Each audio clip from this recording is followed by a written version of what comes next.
what is going to be the future of learning.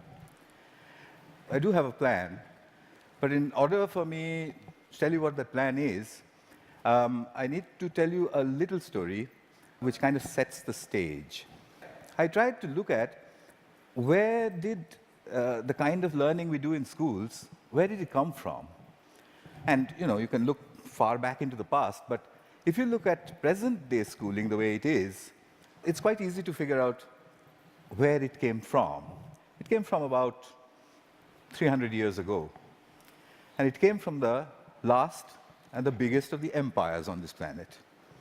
Imagine trying to run the show, trying to run the entire planet without computers, without telephones, with data handwritten on pieces of paper and traveling by ships. But the Victorians actually did it. What they did was amazing. They created a global computer made up of people. It's still with us today. It's called the bureaucratic administrative machine. In order to have that machine running, you need lots and lots of people. They made another machine to produce those people, the school. The schools would produce the people who would then become parts of the bureaucratic administrative machine. They must be identical to each other. They must know three things. They must have good handwriting, because the data is handwritten. They must be able to read, and they must be able to do multiplication, division, addition, and subtraction in their head. They must be so identical that you could pick one up from New Zealand and ship them to Canada, and he would be instantly functional. The Victorians were great engineers. They engineered a system that was so robust that is still with us today, continuously producing identical people for a machine that no longer exists. The empire's gone. So what are we doing with that design that produces these identical people? And what are we going to do next, if we ever are going to do anything else with it? So that's a pretty strong comment there. I said schools as we know them now, they're obsolete. I'm not saying they're broken. It's quite fashionable to say that the education system's broken. It's not broken. It's wonderfully constructed. It's just that we don't need it anymore. It's outdated. What's the kind of jobs that we have today? Well, the clerks are the computers. They're there in thousands in every office. And you have people who guide those computers to do their clerical jobs.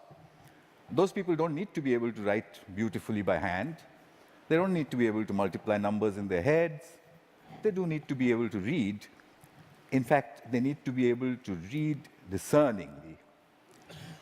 But that's today. But we don't even know what the jobs of the future are going to look like. We know that people will work from wherever they want, whenever they want, in whatever way they want. How is present-day schooling going to prepare them for that world? Well, I bumped into this whole thing completely by accident. I used to teach people how to write computer programs in New Delhi 14 years ago. And right next to where I used to work, there was a slum. And I used to think, how on earth are those kids ever going to learn to write computer programs? Or should they not? At the same time, we also had lots of parents, rich people, who had computers, and who used to tell me, my son, I think he's gifted, because he does wonderful things with computers. And my daughter, oh, surely she's extra intelligent, and so on. So I suddenly figured that how come all the rich people are having these extraordinarily gifted children? What did the poor do wrong? I made a hole in the boundary wall of the slum next to my office, and I stuck a computer inside it just to see what would happen if I gave a computer to children who never would have one, didn't know any English, didn't know what the internet was. The children came running in. It was 3 feet off the ground, and they said, "What is this?" And I said, "Yeah, but it's, I don't know." So but they said, "Why have you put it there?" I said, "Just like that." And they said, "Can we touch it?" I said, "If you wish to." And I went away. About 8 hours later, we found them browsing and teaching each other how to browse. So I said, "But that's impossible. Because, how is it possible? They don't know anything." My colleagues said, "No, it's a simple solution. One of your students must have been passing by, showed them how to use the mouse." So I said, "Yeah, that's possible." So I repeated the experiment. I went 300 miles out of Delhi into a really remote village where the chances of a passing software development engineer was very little. I repeated the experiment there. There was no place to stay, so I stuck my computer in, I went away, came back after a couple of months, found kids playing games on it. When they saw me, they said, "We want a faster processor and a better mouse." So I said, "How on earth do you know all this?" And they said something very interesting to me. In an irritated voice, they said, "You've given us a machine that works only in English, so we had to teach ourselves English in order to use it." That's the first time as a teacher that I heard the word "teach ourselves" said so casually. Here's a short glimpse from those years. That's the first day at the Hole in the Wall. On your right is an 8-year-old.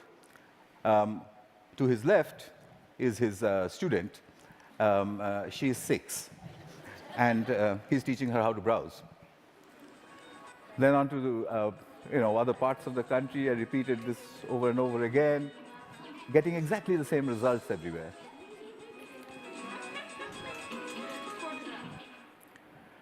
An 8-year-old telling his elder sister what to do.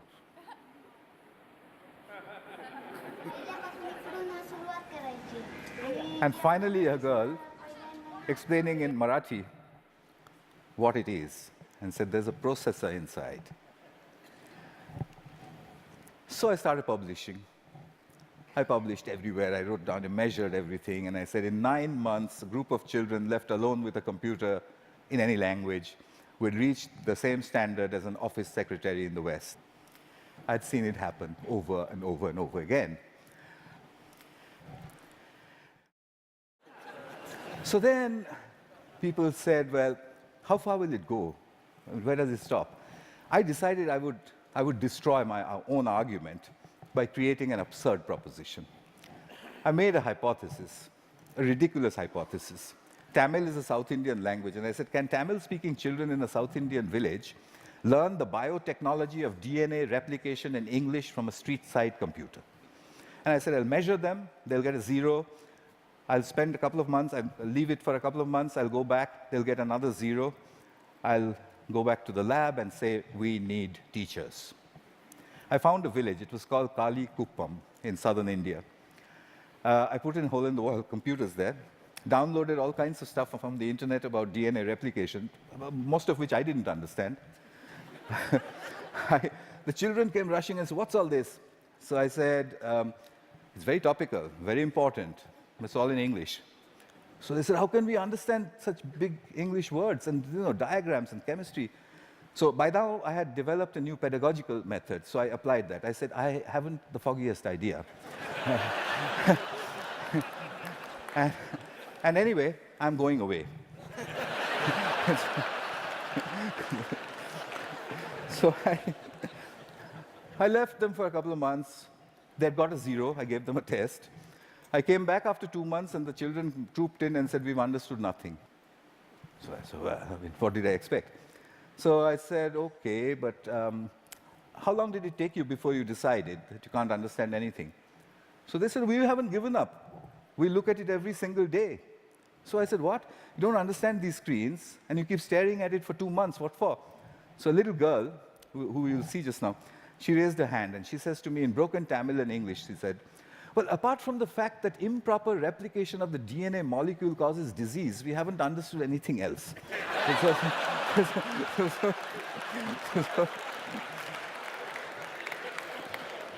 So I tested them.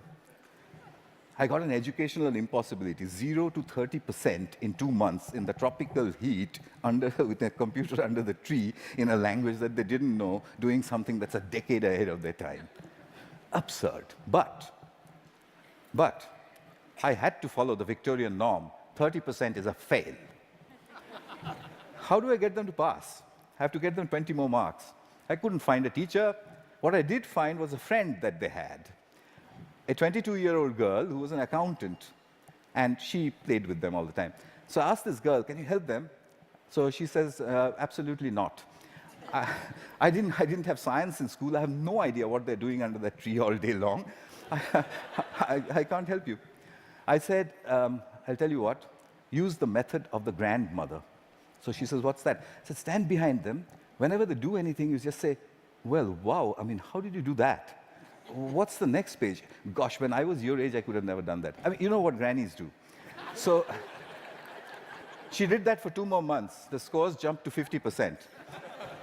Kalikuppam had caught up with my control school in New Delhi, a rich private school with a trained biotechnology teacher.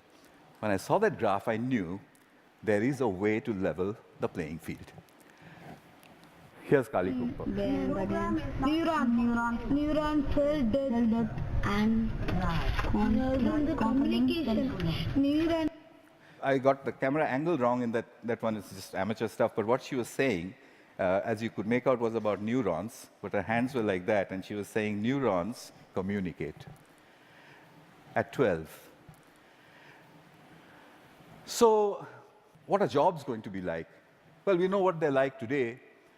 What's learning going to be like? We know what it's like today, children poring over with their mobile phones on the one hand, and then reluctantly going to school to pick up their books with the other hand. What will it be tomorrow? Could it be that we don't need to go to school at all? Could it be that at the point in time when you need to know something, you can find out in 2 minutes? Could it be a devastating question, a question that was framed for me by Nicholas Negroponte? Could it be that we are heading towards, or maybe in, a future when knowing is obsolete? I came back to England looking for British grandmothers. I put out notices in papers saying, if you're a British grandmother, if you have broadband and a web camera, can you give me 1 hour of your time per week for free? I got 200 in the first 2 weeks. I know more British grandmothers than anyone in the universe. They're called the granny cloud. The granny cloud sits on the internet. If there's a child in trouble, we beam a gran. She goes on over Skype, and she sorts things out. I've seen them do it from a village called Diggles in northwestern England, deep inside a village in Tamil Nadu, India, 6,000 miles away. She does it with only one age-old gesture. Okay. Watch this. You can't catch me. You say it. You can't catch me. I'm the gingerbread man. Well done. Very good. So what's happening here? I think what we need to look at is we need to look at learning as the product of educational self-organization. If you allow the educational process to self-organize, then learning emerges. It's not about making learning happen, it's about letting it happen. The teacher sets the process in motion, and then she stands back in awe and watches as learning happens. I think that's what all this is pointing at. But how will we know? How will we come to know? Well, I intend to build these self-organized learning environments. They are basically broadband, collaboration, and encouragement put together. I've tried this in many, many schools. So here are a couple of images from Souls. I've tried incredible questions. When did the world begin? How will it end? To 9-year-olds. This one's about what happens to the air we breathe. This is done by children without the help of any teacher. The teacher only raises the question and then stands back and admires the answer. So, what's my wish?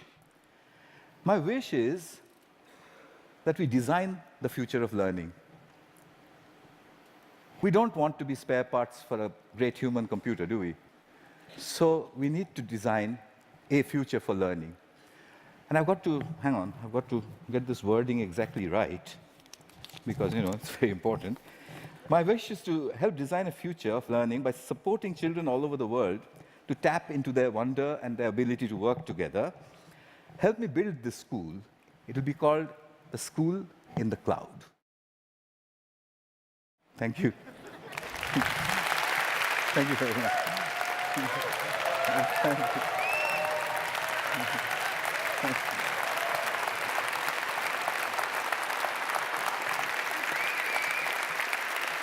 Thank you very much. Wow.